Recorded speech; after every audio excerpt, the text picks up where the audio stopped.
கர்த்தருடைய பரிசுத்த நாமத்துக்கு ஸ்தோத்திரம் உண்டாவதாக. 1 தெசலோனிக்கேயரின் புத்தகம் 4ஆம் அதிகாரம் 13-14 வசனங்களை நான் வாசிக்கிறேன், கவனித்து கேளுங்கள்.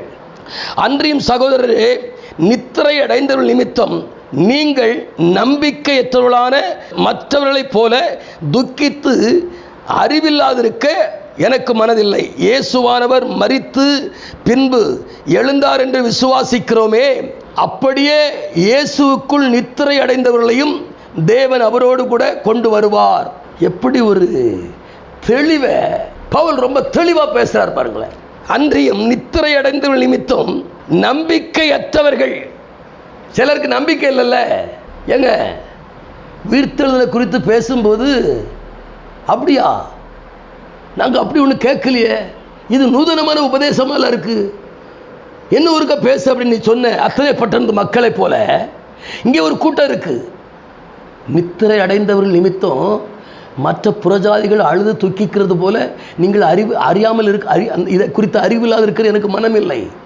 இயேசுவானவர் மரித்தார் பின்பு எழுந்தார் என்று விசுவாசிக்கிறோமே, இயேசுவுக்குள் மரித்தவளையும் அவர் மறுபடியும் செய்வார், கொண்டு வருவார்.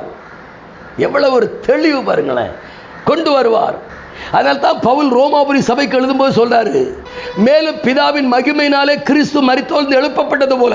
எப்படி பாருங்களேன், 4ஆம் அதிகாரம் 6ஆம் அதிகாரம் 4ஆம் வசனம், ரோமர் 6:4, மேலும் பிதாவின் மகிமையிலே கிறிஸ்து மரித்தோர்ந்து எழுப்பப்பட்டது போல நாமும் புதிதான ஜீவன் உள்ளவர்களாய் நடந்து கொள்ளும்படி. என்ன அழகு, என்ன அழகு, என்ன அற்புதம், வார்த்தையை பாருங்களேன். சோத்திரம்.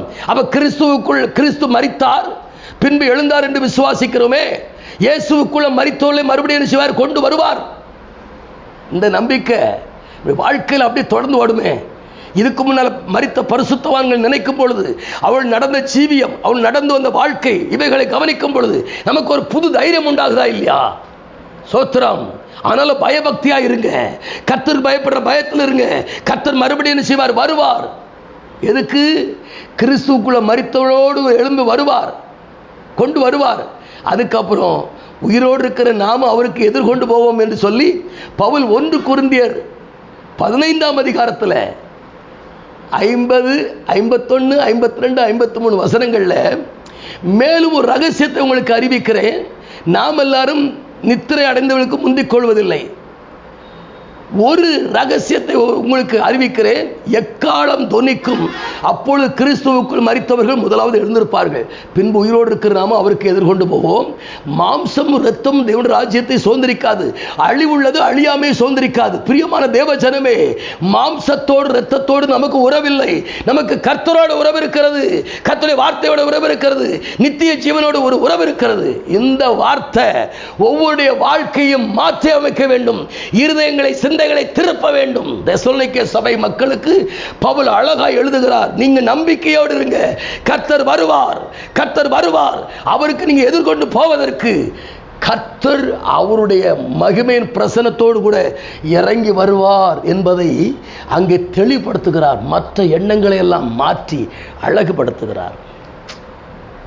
அவ்வளவு ஒரு தெளிவு பவுலுக்குள்ள இருந்துச்சுன்னா இந்த சபையை தெளிவுபடுத்துவார்.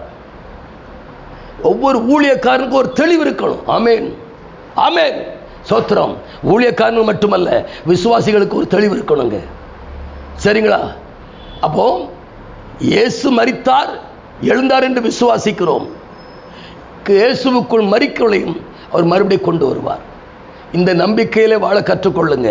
வசனத்தின் அடிப்படையில் இருங்க. விக்கிரகத்தை விட்டு வெளியே வந்துட்டீங்க, கர்த்தரையும் ஊழியக்காரையும் பின்பற்றுங்க, மாதிரியா இருங்க. பரலோகத்துக்கு உங்களை கர்த்தர் ஆயத்தப்படுத்துவார். நாம் ஜெபிப்போமா? மகா பரிசுத்தமும் கிருபையும் இரக்கமும் நிறைந்த அன்பு பிதாவே, நன்றி நிறைந்த உள்ளத்தோடு நாங்கள் உம்மை துதிக்கிறோம். ஆசீர்வதிக்கப்பட்ட அருமையான அந்த காலை வேளைக்காய் நன்றி. நீர் எங்களோடு கூட பேசுகிற வார்த்தைகளுக்காய் ஸ்தோத்திரம். இந்த வார்த்தையின்படி நாங்களும் வாழ கற்றுக்கொண்டு உம்மை பின்பற்ற, உம்முடைய அடிச்சுவடை பின்தொடர்ந்து வர கர்த்தர் எங்களுக்கு வைத்து போன மாதிரியை தொடர்ந்து வர கர்த்தர் உதவி செய்வீராக. ஆட்கொள்ளுங்க, பொறுப்படுங்க, பெரிய காரியங்களை செய்யுங்க. நன்மையும் கிருபையும் தொடரட்டும். இயேசுவின் நாமத்தில் ஜெபிக்கிறோம் நல்ல பிதாவே. ஆமென், ஆமென். God bless you.